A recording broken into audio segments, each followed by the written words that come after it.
Assalamualaikum warahmatullahi wabarakatuh. Perkenalkan, kami dari kelompok 13 ingin mempresentasikan hasil diskusi dari kelompok kami dengan tema gadai dan aplikasinya dalam mata kuliah fikih, muamalah dan kontemporer yang diampu oleh Bapak Ahmad Mardalis. Kelompok 13 sendiri terdiri dari 3 orang anggota kelompok. Yang pertama ada Muhammad Hafid Laksana, yang kedua ada saya sendiri Nabil Ilmi Makarim, yang ketiga ada Maulana Kevin Tiajaya. Yang pertama, saya akan menyampaikan materi tentang pengertian dari gadai. Secara bahasa, gadai berarti rohin. Secara etimologi, rohin berarti tetap atau lestari. Rohin dapat disamakan dengan al-habsu yang mempunyai arti penahanan. Ada juga 3 tokoh besar yang berpendapat tentang gadai. Yang pertama ada Imam Syafi'i berpendapat yaitu gadai yang menjadikan suatu benda sebagai jaminan untuk utang, di mana utang tersebut dilunasi dari benda yang dijaminkan. Yang kedua ada Imam Hambali yang berpendapat bahwa gadai adalah harta yang dijadikan sebagai jaminan untuk utang yang bisa dilunasi dari harganya bila mana terjadi kesulitan dalam pengembalian dari orang yang berhutang. Yang ketiga ada pendapat dari Imam Maliki, yaitu gadai adalah harta yang diambil dari pemiliknya sebagai jaminan untuk utang yang mengikat atau bersifat tetap. Dari berbagai definisi yang telah disampaikan, gadai dapat disimpulkan ialah menahan barang yang bersifat materi sebagai jaminan atas pinjaman pada seseorang atau suatu lembaga. Yang berikutnya adalah dasar hukum gadai.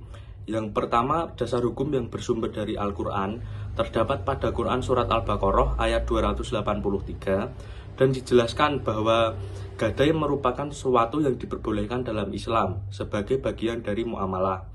Yang kedua adalah dasar hukum yang bersumber dari hadis. Dalam hadis riwayat Bukhari Muslim dijelaskan bahwa Rasulullah SAW pernah membeli makanan dengan menggadaikan baju besi kepada seorang Yahudi.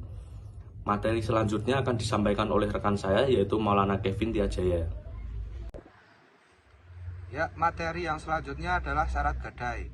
Yang pertama adalah ijab qabul, yakni seperti contoh Kamilus menggadaikan barangnya laptop misal dengan harga 1 juta rupiah.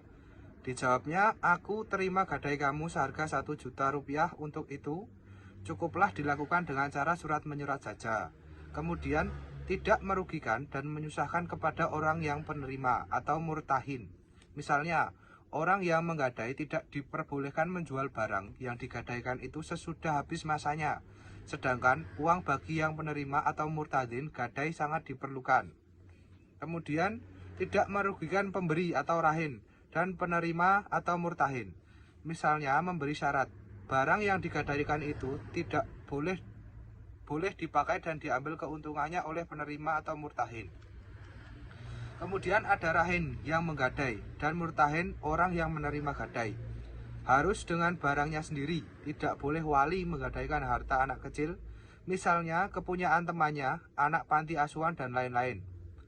Barang yang digadaikan itu berupa benda. Hukumnya menjadi batal bila mana menggadaikan utang, misalnya rahin yang menggadai berkata, berilah saya uang dulu 1.000 rupiah dan saya gadaikan piutang saya kepadamu 1.500 rupiah yang sekarang ada di tangan teman saya, sebab piutang itu belum tentu dapat diserahkan pada waktu yang sudah disepakati.